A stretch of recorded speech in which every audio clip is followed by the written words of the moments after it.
Hi friends, நான் உங்கள் கவிதா பேசுகிறேன். இன்றைக்கி வந்து நம்ம 10th ஸ்டாண்டர்டு சாப்டர் 1 பார்த்துட்ருக்கோம் இல்லையா?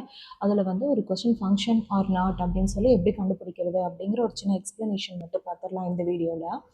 ஃபஸ்ட்டு நான் வந்து ஒரு சம் எடுத்துக்கிறேன். எக்ஸாம்பிள் நான் ஒரு எக்ஸாம்பிள் எடுத்துக்கிறேன். For example P which is equal to ஒரு கோஆர்டினேட் பின்னு எடுத்துக்கிறேன். அதை நான் 1 2 3 4 அப்படின்னு எடுத்துக்கிறேன். Okay, next thing Q which is equal to A B C and then D அப்படின்னு சொல்லி எடுத்துக்கிறேன் நான். ஓகே, பி ஒன்று எடுத்திருக்கேன், கியூ ஒன்று எடுத்திருக்கேன். இப்போது இது வந்து ஒரு ஃபங்க்ஷனா இல்லையா அப்படின்னு சொல்லி with the help of arrow diagram நம்ம வந்து பார்க்க போகிறோம். அதுக்கு முன்னாடி ஃபங்க்ஷன் அப்படின்னா என்ன அப்படின்னா அதுக்கு ரெண்டு ஸ்ட்ராட்டஜி தான் இருக்குது. என்ன அப்படின்னா ஒன்று 1 to 1, இன்னொன்று வந்து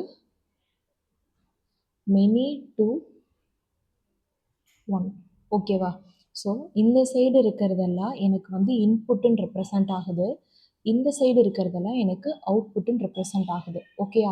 இன்புட்னா நான் வந்து ஃபர்ஸ்ட் கோஆர்டினேட்டுன்னு மீன் பண்ணிக்கிறேன், அவுட்புட்னா நான் வந்து செகண்ட் கோஆர்டினேட்டுன்னு மீன் பண்ணிக்கிறேன்.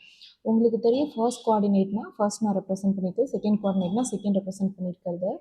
For example function which is which represents P to Q. Okay, so P இது மாதிரி கோலன் கொடுத்து function represents P to Q, அவ்வளோதான். ஸோ இந்த மாதிரி நான் வந்து ரெப்ரசன்ட் பண்ணி எடுத்துக்கிட்டேன். இப்போ வந்து நான் ஆரோ டயக்ராமுக்கு போகிறேன். ஆரோ டயக்ராமில் நிறைய பாசிபிலிட்டிஸ் இருக்குது. ஒவ்வொரு பாசிபிலிட்டிஸாக நம்மளுக்கு வந்து கன்வீனியண்ட்டாக இருக்கா என்ன அப்படிங்கிறத நம்ம வந்து பார்க்க போகிறோம். Okay, so first arrow diagram நான் வந்து மென்ஷன் பண்ணியிருக்கேன். இப்போ நான் வந்து 1 to 1 அப்படிங்கிற ஆப்ஷனை ஃபஸ்ட்டு நான் எடுத்துக்கிறேன். ஓகே, 1 to 1 எனக்கு பியில் இருக்கிறது எல்லாமே கியூக்கு வந்து மேப் ஆயிடுச்சு. இந்த மாதிரி ஆரோ டயக்ராமை நான் வந்து எஃப்னு ரெப்ரசன்ட் பண்ணிக்கிறேன். Where F is equal to P to Q. So இது வந்து எனக்கு ஃபர்ஸ்ட் ஒன். இது வந்து எனக்கு ஒரு பக்கா ஃபங்க்ஷன் சொல்லிக்கிறேன். ஏன்னா 1 to 1 அவ்வளோதான். ஓகே, இங்கே இருக்கிறது எல்லாமே எனக்கு இங்கே மேப் ஆகிருக்கு. இதை வந்து நான் இன்புட்டுன்னு எடுத்துக்கிறேன், இதை வந்து நான் அவுட்புட்னு எடுத்துக்கிறேன். இதனோட இமேஜ் தான் இது. ஸோ இதை வந்து நான் input output first coordinate second கோஆர்டினேட்னு எடுத்துக்கிறேன். இங்கே இருக்க 1 to 1 வந்து எனக்கு சாட்டிஸ்ஃபை ஆகிடுச்சு. ஓகே, இப்போ அடுத்த ஒரு ரெப்ரசன்டேஷனுக்கு நான் போகிறேன்.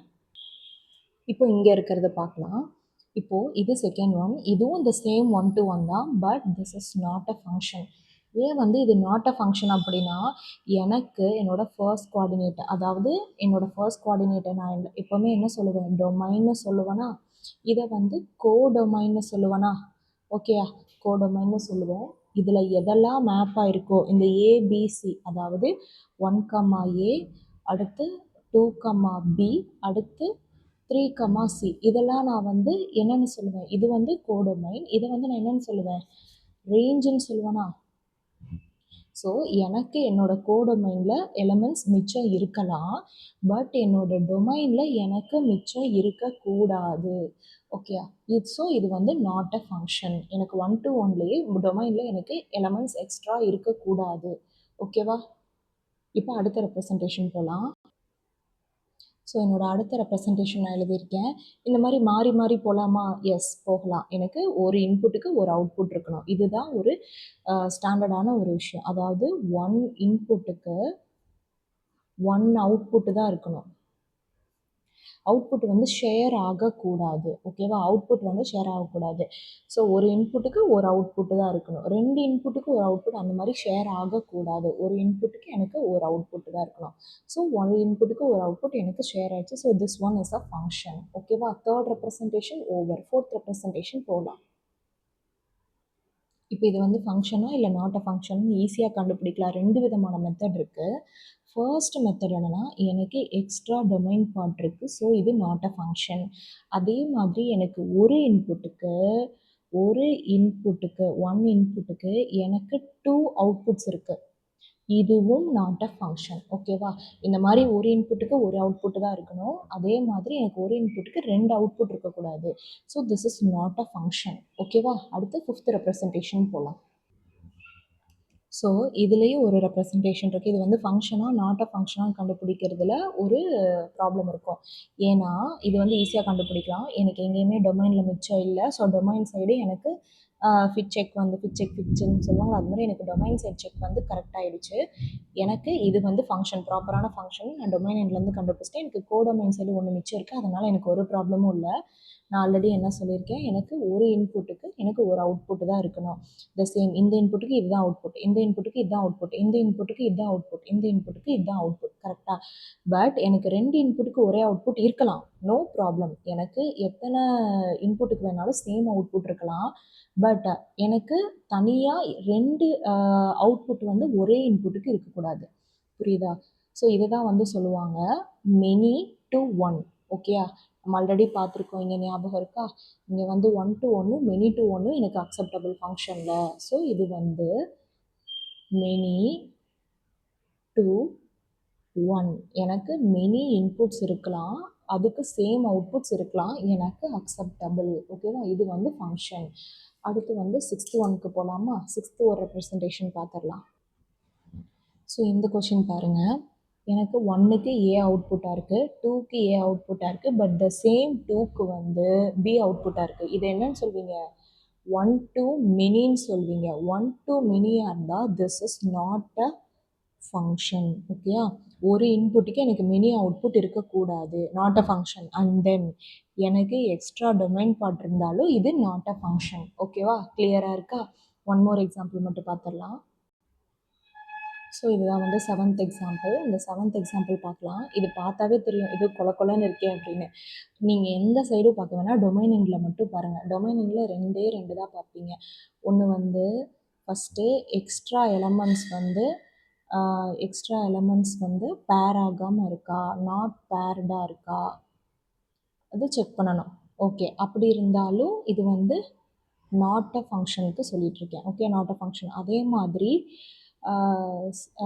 சேம் அவுட்புட் வந்து ஷேர்டு பை மோர் இன்புட்ஸ். ஓகேவா? ஒரே ஒரு அவுட்புட்டை நிறைய இன்புட் ஷேர் பண்ணுதா, இது ரெண்டுமே நாட் அ ஃபங்க்ஷன்.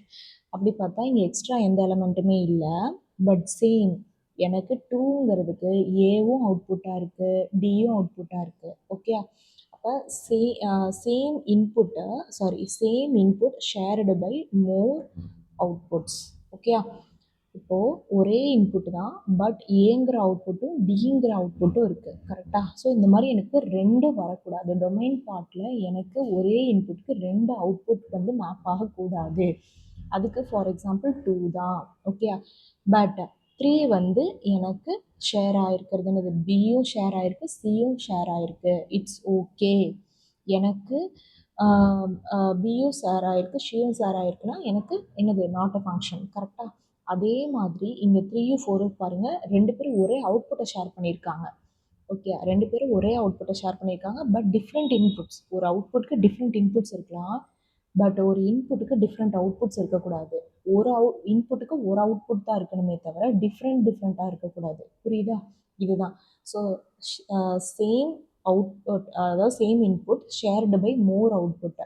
அப்படின்னா 2ங்கிற ஒரே ஒரு இன்புட்டுக்கு 2 அவுட்புட் இருக்குது, அது தப்பு. ஓகே, ஸோ இந்த இது தெளிவாக புரிஞ்சிருக்கும்னு நம்புகிறேன். இது வரைக்கும் இருக்கிறது எல்லாமே நம்மளுக்கு ஆரோ டயக்ராம் யூஸ் பண்ணி ஒரு ஃபங்க்ஷனோட ரெப்ரசன்டேஷன் தான். இது ஃபங்க்ஷனா இல்லை நாட் அ ஃபங்க்ஷன் கண்டுபிடிக்கிறதுக்கு ஒரு ஈஸியான மெத்தடாலஜி. ஆஸ் யூஷுவல் சொன்ன மாதிரி மெனி டு 1ம் 1 to 1ம் தான் எடுக்கணும். அந்த 1 to 1 எனக்கு டொமைன் பார்ட் வந்து எக்ஸ்ட்ரா இருக்கக்கூடாது. அதே மாதிரி 1 to மெனி இருக்கக்கூடாது. ஒரு இன்புட்டுக்கு மல்டிபிள் அவுட்புட்ஸ் எனக்கு இருக்கக்கூடாது.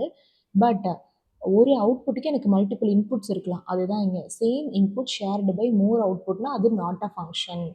But same output is shared by different இன்புட்ஸ்னால் எனக்கு அது ஃபங்க்ஷன், நோ ப்ராப்ளம், எனக்கு அது ஃபங்க்ஷன். பட் எனக்கு ஒரு இன்புட்டுக்கு மல்டிபிள் அவுட்புட்ஸ் இருக்கக்கூடாது, அவ்வளோதான். எக்ஸ்ட்ரா டொமைன் பார்ட்ஸ் இருக்கக்கூடாது, அவ்வளோதான். அப்படின்னா அது நாட் அ ஃபங்க்ஷன். கிளியராக இருக்கும்னு நம்புகிறேன். ஓகே, தேங்க்ஸ் ஃபார் வாட்சிங்.